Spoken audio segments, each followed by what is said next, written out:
Assalamualaikum warahmatullahi wabarakatuh. Saya Eksa Jenia Sherly dari kelas manajemen 22C dengan NPM 22411203. Di sini saya akan menjelaskan tentang lembaga pembiayaan dalam kegiatan bisnis. Memahami pengertian, jenis, peran, keuntungan dan kerugian serta proses dan persyaratan menggunakan lembaga pembiayaan dalam kegiatan bisnis.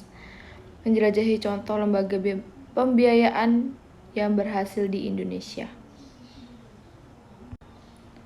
Yang pertama yaitu pengertian lembaga pembiayaan.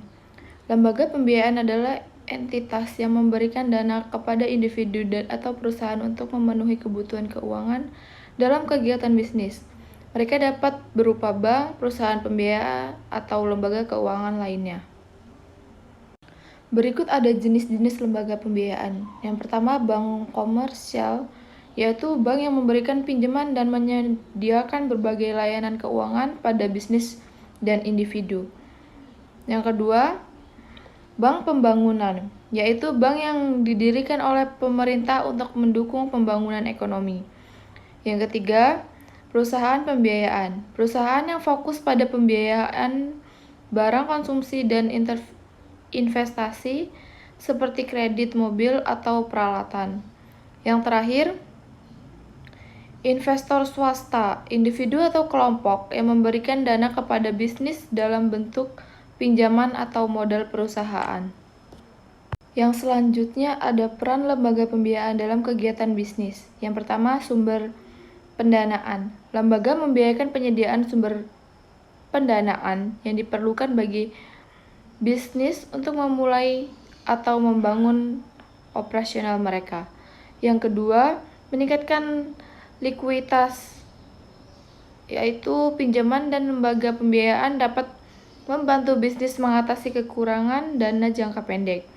Dan yang terakhir, menyediakan jasa, yaitu lembaga pembiayaan juga memberikan layanan lain seperti akuntansi dan manajemen risiko kepada bisnis.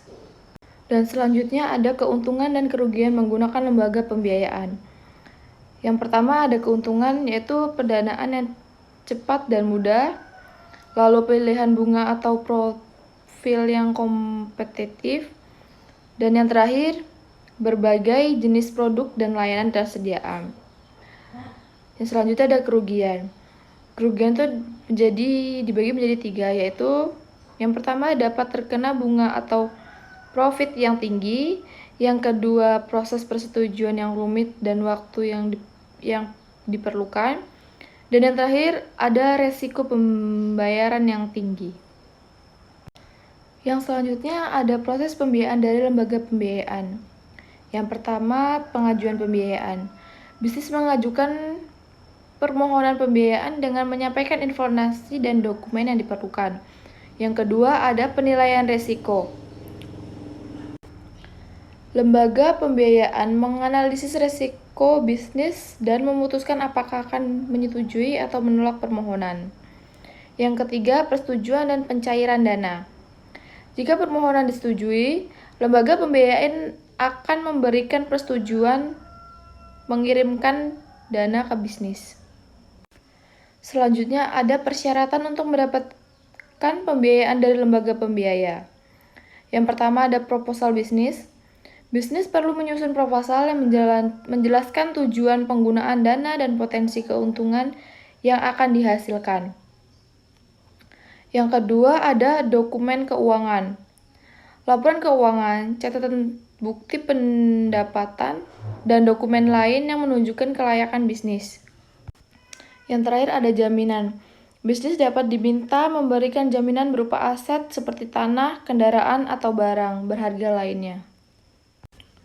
Oke, baik. Yang terakhir ada contoh lembaga pembiayaan berhasil di Indonesia. Yang pertama yaitu ada Bank Indonesia. Sebagai bank sentral, Bank Indonesia memiliki peran penting dalam menjaga stabilitas ekonomi dan penyediaan dana bagi bank-bank lainnya. Yang kedua yaitu ada Perusahaan Pembiayaan Indonesia. Perusahaan ini sukses dalam memberikan pembiayaan kepada masyarakat untuk keperluan konsumsi dan investasi. Yang terakhir ada investor swasta di Indonesia. Banyak investor swasta di Indonesia yang mendukung pertumbuhan bisnis lokal melalui perdanaan dan penanaman modal. Baik, itu saja yang saya bisa presentasikan di materi ini. Kurang lebihnya saya mohon maaf. Saya akhiri. Wassalamualaikum warahmatullahi wabarakatuh.